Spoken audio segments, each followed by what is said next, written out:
Hey everyone, welcome back. Happy holidays. Um, I hope everyone had a great Thanksgiving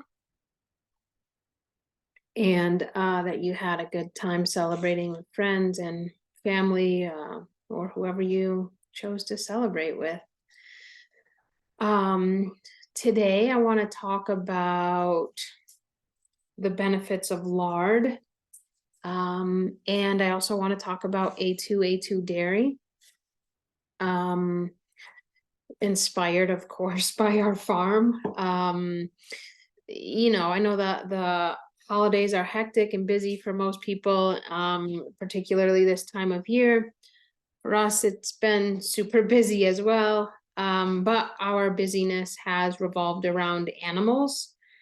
And the day before Thanksgiving, we harvested 2 of our pigs, and we cut up all the meat, and it literally took from 8:30 a.m. till about 11 p.m. to cut up 2 pigs, trimming them, making the meat look really nice, cutting the meat up, cutting the pieces of meat through the bandsaw, all of which we did on our property, which was really rewarding. It felt really good to process our own animals on our own property and build that skill, because I know a lot of these traditional skills, they tend to get lost. And so I was really fortunate, and I felt really good to have the opportunity to do that on our property. And actually, it was my first time actually cutting up pigs, and processing them.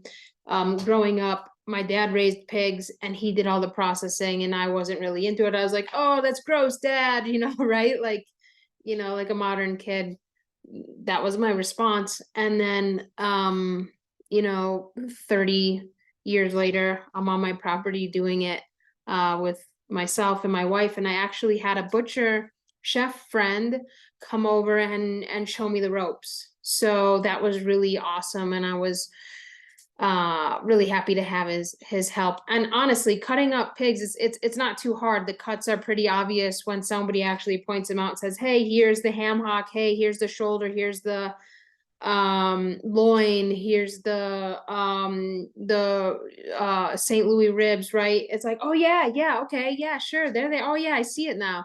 So we cut, trimmed, packaged, and sealed our meat and fat, and even started rendering the lard that day, because I'm not kidding you, our kitchen was just heaped with lard.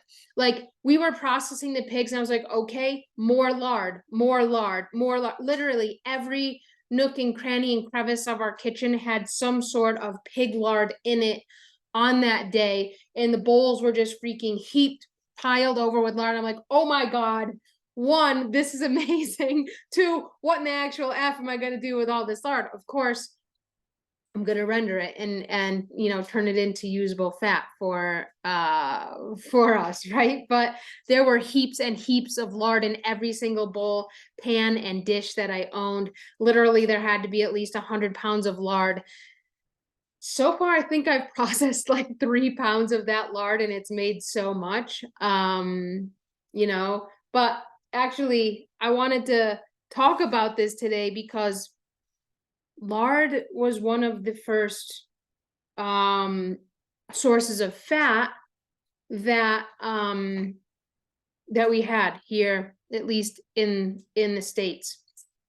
And of course, today it gets a really bad rap. Oh my God, lard, it's like looked at down upon as like lowly or like dirty fat, or it's absolute nonsense, because this is a really huge source of vitamin D, and we should be taking advantage of this fat much more so in our diets. So basically, I want to start here by teaching you how to render lard. It's really easy, and I'm going to teach you this just in case you go to your butcher, and sometimes they'll sell you excess lard that they trim off of their pigs. Or maybe you find a farmer at the farmer's market who's like, hey, I have all this lard, you want to buy it, and it's for sale, and you can take it home and render it. Honestly, rendering lard is really easy. And with animal fat, you have to render it to make it into a smooth, usable, spreadable fat, substance that you use in cooking. Okay, so this is with beef tallow. You have to render it down, meaning you have to slow cook it down in order to bring it into a usable substance, a more readily easy to use fat.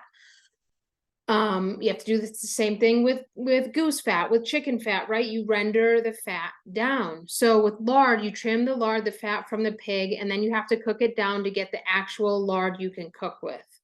And this is a low and slow process. You can do it in your crock pot, you can do it in your stock pot, but as it melts, you pour off the liquid into mason jars, you strain it through a cheesecloth and pour the liquid portion off into mason jars. And once it cools, you're left with a pure, literally white as snow lard that you can use to cook with. I mean, it's a really it's a fat that I want to see more people using in their diets, especially during the winter, because it's such a rich source of vitamin D. It's one of our best dietary sources of vitamin D. And I honestly really like cooking with lard. And as I mentioned, it was at one point in time the most common and frequently used fat that we cooked with in America. And then it was blamed for all sorts of ridiculous health issues, all of which are completely inaccurate, like heart disease. Like, honestly, we were really, again, misled with regard to this fat. And lard is one of nature's richest sources of vitamin D. So anyone concerned with vitamin D this winter, lard is a really good bioavailable source, particularly when UVB light goes away for the winter. Now, so there's two different things I want to talk about here. You can really increase or support your vitamin D levels by eating more lard, but there's another part of the pig, a different type of lard that they produce, and this is the leaf lard, okay? And this is an even richer source of vitamin D. Both are really good, let's be honest. Whichever one you choose, you're not going to go wrong. But leaf lard is the fat that surrounds the pig's kidneys. Pigs and humans have some very prominent similarities from a physiological standpoint, right? And so we know that vitamin D gets activated in the kidneys in humans and in pigs. Now, as the nights and days get colder, the pigs put on more fat, right? And this helps them. This is a survival technique. It helps them survive the winter, the cold temperatures. They have this resource they can pull on to keep them warm, to keep them nourished when the days and nights are cold. And this is why you want to wait to butcher your pigs when it's cold outside, because they'll have more lard and they'll have more leaf lard, that the lard surrounding their kidneys, they're going to have more of both of these types of lard. Now, leaf lard, honestly, it tastes similar to lard, but actually has an even more mild taste, I think, than actual lard. So many people are unfamiliar as to what to do with lard today. Like, okay, I have this jar of lard, now what? What's next? What do we do here? Okay. Honestly, there's a million ways to use lard. Any way you use other animal fat, you can use lard. We had some friends over for Thanksgiving, and this was really interesting because I'd never had lard in this way, probably because I don't eat much bread. But any of you out there who eat sourdough bread or some form of bread, we had some friends over for Thanksgiving. One of them raved about the lard she ate when she was visiting Italy. And she said they'd take the lard, spread it on bread, top it with sauteed or caramelized onions. Then they'd top it with minced bacon, cooked minced bacon. They'd mince it up, a little salt, a little pepper, and they would eat it like that. What in the actual, I'm like, that sounds amazing, right? And, you know, for any of you out there who eat sourdough bread, try your lard like this. Oh my gosh, it's like vitamin D. You've got the lard, you've got the bacon, then you've got your minerals with your salt, right? And if you're doing sourdough, you have all your beneficial bacteria and complex carbs with the sourdough. I mean, boom, that's so good. What if your kid went to school and was like, hey, Johnny, what are you eating? I got a lard sandwich right over here, right? It's like, no, but that'd be legit. That would be really legit. So, so honestly, there's so many ways to use lard. I typically use lard when making Mexican food because of its really neutral, mild flavor. But I also use it when making Italian food, like meatballs. I love sauteing my meatballs in lard. The neutrality of the flavor goes really well with these cuisines. But honestly, you can use it to cook anything. You're sauteing veggies, you're roasting veggies, you're making a pie crust, really, you know, literally my mom loves cooking, and I was fortunate enough to be raised in a household that valued animal fats and traditional Italian and American food and cooking techniques. And honestly, they didn't know anything about that. They did this because it was the only way they really knew how, my parents. And also we didn't have a lot of money growing up, so it was like, hey, we're going to raise our own animals and, you know, cook with it and utilize every part of the animal that we can. And so this is how I was raised. For the most part, of course, there was, you know, some nonsense in the mix, as there is in most households, right? But whenever my mom would make a pie, and still to this day, she uses lard to make the crust. And they still raise their own pigs today. She still uses and renders her own lard. And the lard flavor, you'd be like, oh my God, lard in a pie crust, like disgusting. But the lard flavor is so subtle, and it makes for the pie crust to be really flaky and delicious. Try it out, okay? If you're somebody who's into baking, traditional cooking, you know, and if you are not gluten sensitive, use something like a sprouted spelt flour to try to make your crust. You know, that's what I would recommend. But you know, whatever crust you use, even if you're doing something gluten free, try it out. I mean, honestly, the flakiness and the flavor of the crust is amazing. Okay, so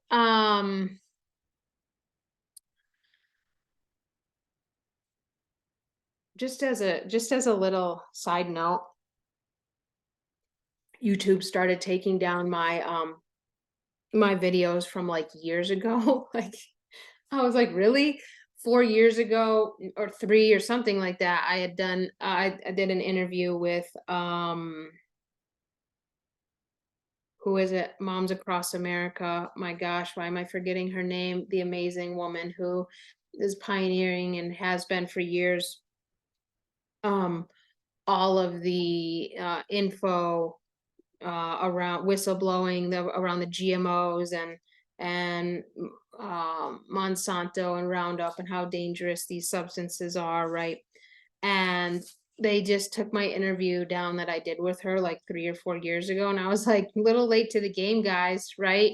So, you know, I'm trying with YouTube, but I can't promise anything. So if you're watching these on YouTube and suddenly they just start dropping like flies, please go over to Apple Podcasts or Spotify to listen to the episodes, because so far they haven't dropped anything that I've been putting out. It's probably a matter of time, right? But there'll be some platform that comes out that's like, you know, uncensored podcasts. Somebody should do that. That'd be a good mark. And somebody out there who's techie, that could be on point. Maybe it already exists. Anyway, I'm excited to say that we just launched our farm store, our Ojo Conejo farm store this week. And while many items are for farm pickup only, like the raw milk, I'm stoked about it. We've been milking Rose every day, twice a day. She's pumping out milk. She's really sweet. If anybody is like, considering getting a dairy cow. For one, it's like having a child in a way, because you have to milk this cow twice a day, or else, the cow's not going to do well, and then your farm's not going to benefit, and then it's a whole line that gets affected. You got to be committed. You really have to be committed when you get a cow. But if you're like, hey, maybe we should get a cow, I mean, honestly, Jersey cows, milking cows, are so sweet. I mean, at least the ones that I've seen, and Rose, the one that we have right now, she's super sweet. She's very loving. She's easy to milk. She actually loves being milked. So in our farm store, we have things like raw milk yogurt and raw milk right now. But there are a few items that can be shipped, including the lard, the leaf lard, this hat I'm sporting. We just got our farm hats in. I'm super stoked about them. They did an awesome job. Honestly, I think they did really, really good. But you can head over to our farm store at ojoconejo.com, and you can check it out. Check out our lard, check out our leaf lard, check out our merch, and see if I also have chocolate bars over there. We ship all of these items. So if you're looking for a way to support small family farm and also get your share of vitamin D in this winter, head over there and check out our store. So I want to talk a little bit here about A2A2 dairy. Again, this podcast is inspired by our farm, and one, for all the piles and heaps of lard I've started to process and cut up and put in the freezer and render. And then two, we have Rose, our Jersey cow, and I think today we've had her for 1 week. And I want to talk a little bit about A2A2 dairy and milk today, because I think that more and more people are coming to understand the benefits of it. But I want to dive into this topic also a little bit more here today to help you understand the different types of dairy that are being sold today and that are available today, so you can make the best decision when it comes to your health. Okay. So let's see. Now, okay, we just got a Jersey cow. Her name's Rose, as I've mentioned, and she's currently in milk. So when a cow is in milk, it means she's producing milk. You milk her, milk's gonna come out. Okay, she's in milk. A cow has to be in milk for her to produce milk. There has to be dry periods throughout the year as well. The cow has to be dried off, particularly and especially before she has her calf, before she starts calving. Rose is also pregnant, okay? And we'll be drying her off right around Christmas. I'm like, let's go for solstice. It's one of my favorite times of year, because here comes the light returning ever so slowly, but gradually. Here it comes. So I'm like, I think we're going to start drying Rose off around the solstice, so she can put all of her extra energy into birthing her cow, right? Honestly, I'm not gonna lie, I've always had a fear of cows and big animals in general. I'm like, oh my God, like I won't get on a horse. I want to, I secretly want to be a cowboy, but I'm terrified of horses. It's like, I don't know if maybe I'll get over that one. I'm not there yet. But when the trailer pulled up last week with Rose, I was like, oh shit, what have we done? This is a big animal. This animal is big, right? But honestly, it took less than a day for me to get over my fear of cows, or at least of Rose, because she's so freaking sweet, and she's quickly learned that I'm one of her main feeders. I bring her lots of snacks and alfalfa, and this time of year, carrots. And so when I bring her snacks, she starts licking the bottom of my chin, and the bottom of my chin is now chafed because whenever I bring her snacks, she starts to lick my chin. So I'm taking this as a good sign, that me and Rose are bonding, and she's helping me get over my fear of cows.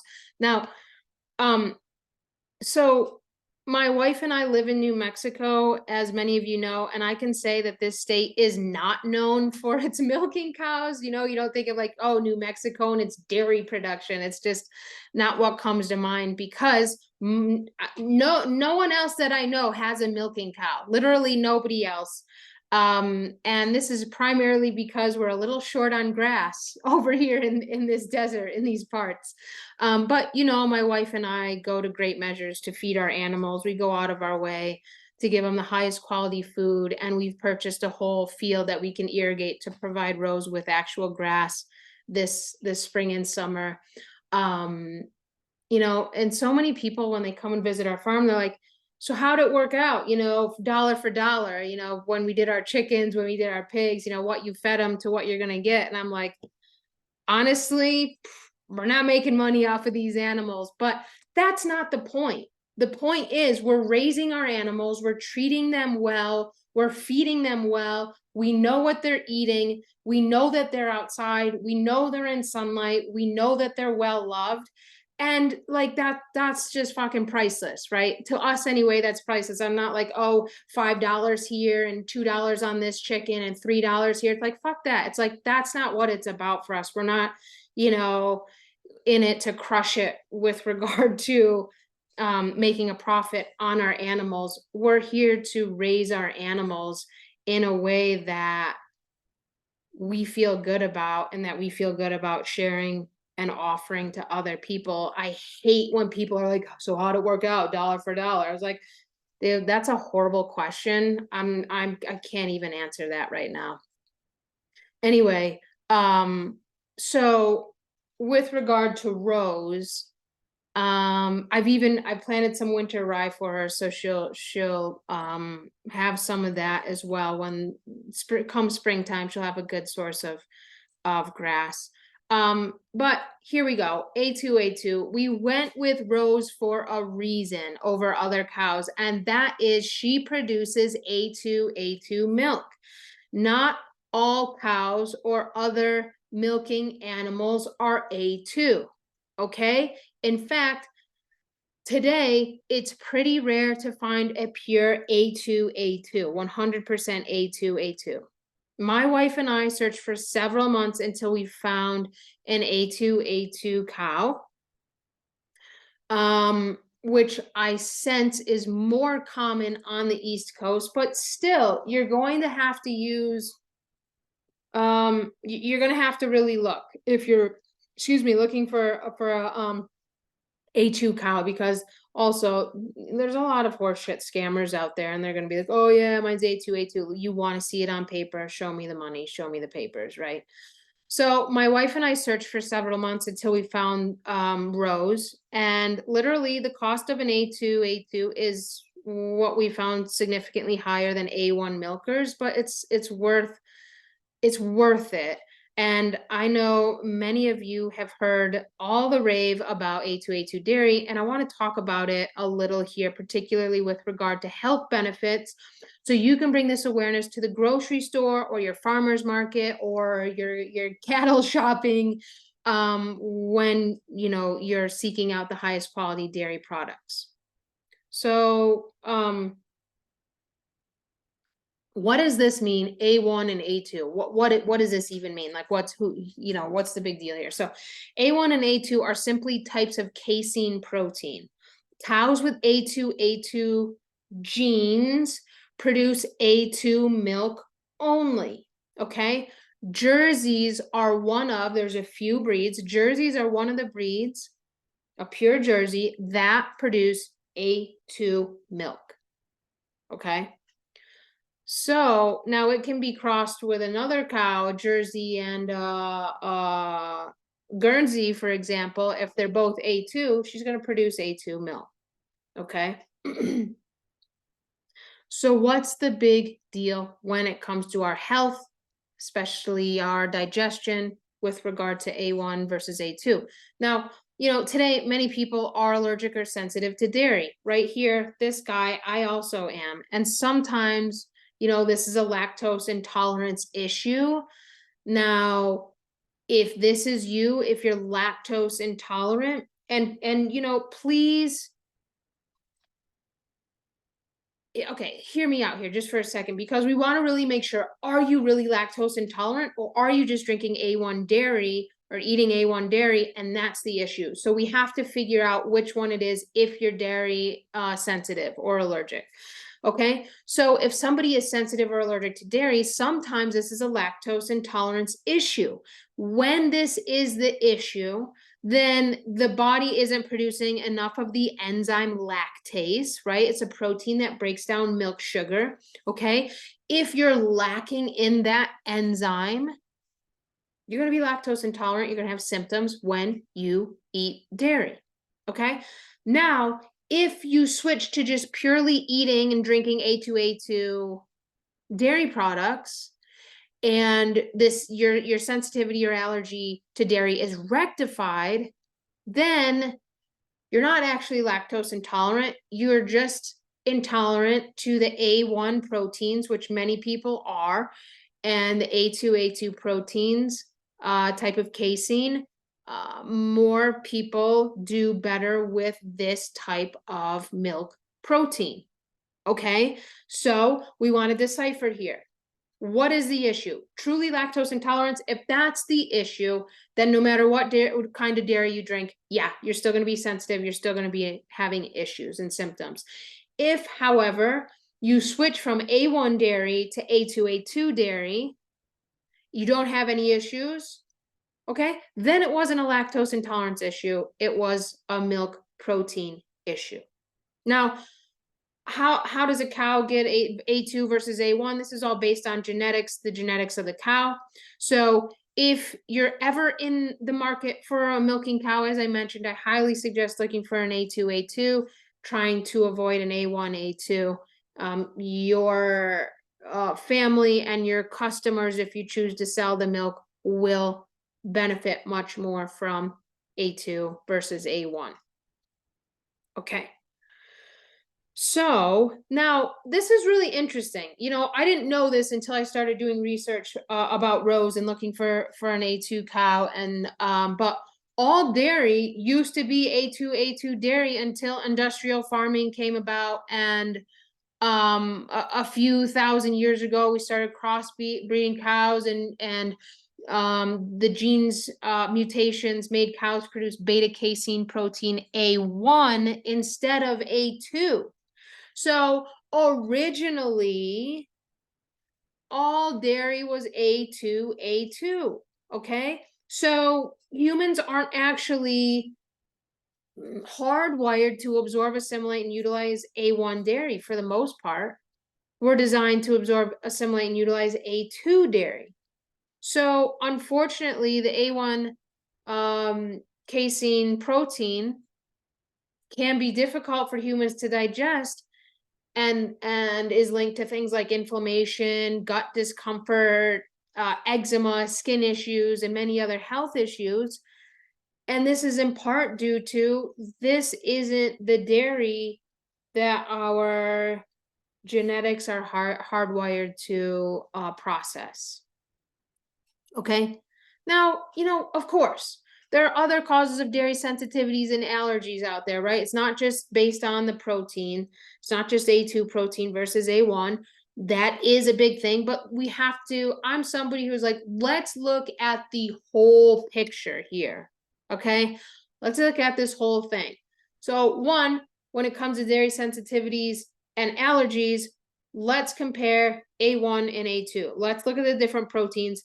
If you are a health coach or a nutritionist, or you give people health advice, and somebody's sensitive to dairy, but they really like dairy, have them try swapping A1 for A2, and make sure it's purely A2. This should say on the label, because the marketing behind A2 is now becoming there's more of a focus here because people are coming to realize, hey, this is the ancient form of dairy we used to consume through over the thousands of years. The genes have mutated because of industrial farming, and now we have A1s, and that can be part of the issue, right? So, you know, if you're a health coach, start there with your clients if they love dairy and they have a sensitivity. Also, dairy is an amazing source of nutrients, of fats, of cholesterol, of bone supportive minerals. It's a really good food. And people are like, oh, if you didn't produce the milk, you shouldn't have that animal. That's horseshit. It's some vegan BS right there. I mean, honestly. Now, come on. That's just like, humans have been drinking milk and dairy products for literally thousands and thousands of years without the issues we have today. Part of the reason we have the issues is this differentiation in proteins, A1 versus A2. Okay, what are some other causes of dairy sensitivities and allergies? Jabs and antibiotics being major players here as they totally dismantle the gut microbiome. Okay, so there's less enzymes, there's less beneficial bacteria in the biome that's able to process the milk proteins. So what happens is people develop a sensitivity.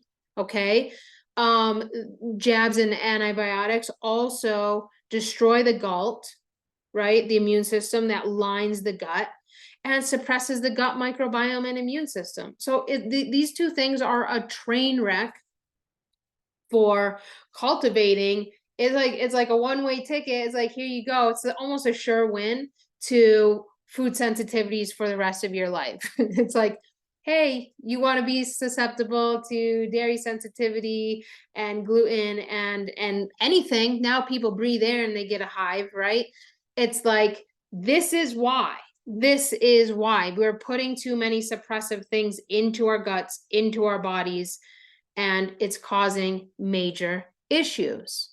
So one, you know, use homeopathy to start reversing the effects of these suppressive therapies, and, you know, get your circadian practices on, and you will gradually be able to at least improve. You may not get a full 100% like cure, but some people will, but you also are going to improve this situation by doing those things. Okay. So, now, raw dairy. First of all, if you're looking for raw dairy, make sure the farmer knows their shit. It's not just going out there and some hippie milking the cow and like, oh, we just need all the bacteria and isn't following like proper protocols to milk the cow. Really, you know, it's not hard to prevent bacterial contamination, but it takes extra effort. So put in extra effort to do this and make sure your farmer isn't lazy. Okay. So, you know, this is important. Once you find somebody who you yourself does this, or you find a farmer who abides by these sort of practices, amazing. Now the dairy you're drinking is going to be, particularly A2 is going to be an excellent source of calcium, magnesium, phosphate, B vitamins, vitamin D.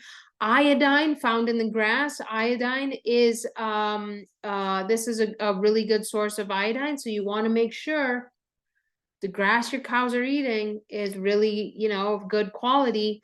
And dairy is also a good source of potassium, protein, and CLA, which is conjugated linoleic acid.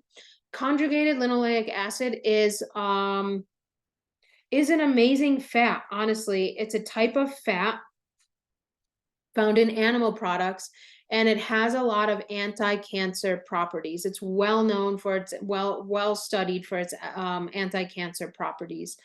Anybody who comes into my practice, especially wanting ancestral diet support, has cancer, CLA is a nutrient that I get in whole food form into these people's diets. Now, let's compare for a minute, because some people have done this. Some people have weighed the difference between A2A2 and A1 dairy, and there are some pretty significant nutritional differences. So A2A2 has 33% more vitamin D. Booyah, that's what we're looking for. We're looking for more vitamin D. How can we get more vitamin D into our diets? Unprocessed dairy from A2A2 cows. 25% more vitamin A. These two, vitamin A and D, work well together. They work symbiotically together, synergistically together. And so when there's animal fats, unless they're highly processed, these two fats will be present in a very nice balance in the food. And we need vitamin A and vitamin D. They work together. We need them in this balanced amount. A2A2 dairy is an awesome source of this. And 30% more vitamin K. So there tends to be more protein, omega-3s, and milk fat in A2A2 dairy as well. Okay, so those are significant things that we have to consider when making our dairy choices, especially in our modern world today, when food is so nutrient deficient. We need to find ways to optimize our nutrient intake. Okay, this is an amazing way. Whether you do, let's say you can't, for me, I can't drink raw milk. It's so sad. I have all this raw milk sitting, from Rose, and I'm like, oh my God, I can't drink it. But what can I do with it? I can turn it into butter. I can turn it into yogurt. And what are there types of dairy that you do well with? Do you do well with cheese? Do you do well with yogurt, with raw milk, with cream? However you do well with it, go for it. Let's say you're sensitive to cow dairy, but you do other forms of dairy. Okay, cows aren't the only animals that can produce A2 dairy. Okay. And so, seek out other sources if you don't do well with cow dairy. So you all know that I'm all about a truly ancestral diet, and part of this truly ancestral diet includes dairy from the OG cow, the original cow that had A2 genetics producing A2 dairy. Okay, this is why Rose now lives in our backyard, so my family and farm team and community can benefit from A2 dairy, which is really it's challenging to find here in New Mexico, but fortunately we have really good vitamin D from UV light for much of the year, so that's a bonus. Now, last thing I'm gonna say with regard to, I just want to because 'tis the season and we're talking a lot about vitamin D today. Vitamin D in lard, vitamin D in leaf lard, vitamin D in A2 dairy. Let's talk about I have to talk about the Spurdy lamps for a minute. Just for a minute. Okay, if you own a Spurdy lamp, if you're out there and you have a Spurdy lamp, please put it on eBay. Okay, now let me go deeper here, because I'm a firm believer in real food and real sunlight when it comes to optimizing vitamin D levels. Okay, we have lard, we have leaf lard, we have A2 dairy. Okay, amazing food sources. Now, let's say you have availability to cold water fish like fatty salmon, like caviar. Okay, oh, vitamin D's off the chain there as well. It's like off the charts. So now these sources are going to be these dietary sources in winter, particularly, right, when UVB isn't there, are going to be much more bioavailable, effective, supportive to your vitamin D levels than something like a Spurdy lamp. Please save your money here, and if you've purchased one, put it on eBay. Honestly, while there have been 0 studies, and I mean 0, and what I mean by that is none, linking sunlight, actual sunlight, to cancer, no studies exist here. Where do the studies exist linking light to cancer? It's on artificial UVB light. The studies done linking UVB light to cancer are all done under artificial UVB light. Not 1 ounce of sunlight is involved in these studies, for the love of sweet baby Jesus. So, okay, if it's me reading the signs and just using some common sense here, right? The UVB that's in a Spurdy lamp is artificial, right? The same UVB light is used in tanning beds. It's artificial, okay? And what we do know is these lights, this artificial source of UVB, does lead to cancer. So I'm a hard pass when it comes to tanning beds and Spurdy lamps to get your UVB. And any fool telling you to do this is a fool. Don't be fooled. So you can fool some people some of the time, right? You know what I'm saying? So this is a good marketing scam, and it's deceiving because now people are coming to understand, oh, hey, sunlight's actually necessary and a good idea, and so is UVB. So now people are like, you know, how do I get it? It's like Black Friday with UVB lights, you know, it's like pandemonium. Save your cash or put it on eBay or just get rid of it. Whatever you choose to do, don't use it is my suggestion. What do you do instead? Okay, get your lard, get your leaf lard, get your A2 dairy in the winter months. And here we go, seasonality, changeability. We have to honor the seasons. If you live in an area that doesn't have UVB light in the winter, honor that. Be in nature. Go with the cycles, okay?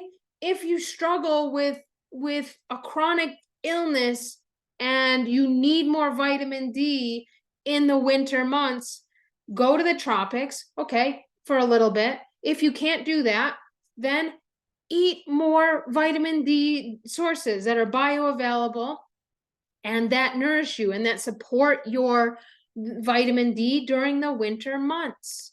How do you do that? Lard, leaf lard, A2 dairy. Where do you get it? Go to ohoconejo.com and get some lard from us. We'll gladly send you lard. Have so much lard. I'll send you lard.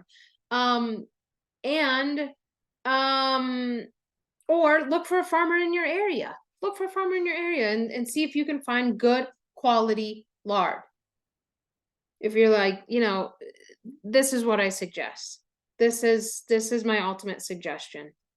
And I know you should see, I'm not kidding you. For those of you who are on YouTube, I'm going to show you the amount of lard that some pieces, especially on the back of the pig, came off. They were literally like this thick. I'm not even lying. All across the pig. That might even, I might be downplaying it there even. So that's some serious vitamin D. Our pigs lived outside. They drank milk, they drank whey, they ate apples from our community, they ate peaches from our community. They were fed so well. They were fed well. I love pigs. They're composting machines. They pump out vitamin D. Their meat's delicious. And then you have cows who literally eat grass and give you a source of vitamin D and like all of these nutrients. And it's like, you just turned your grass into this liquid gold. God, that's freaking amazing. That's impressive. Anyway, see you next week.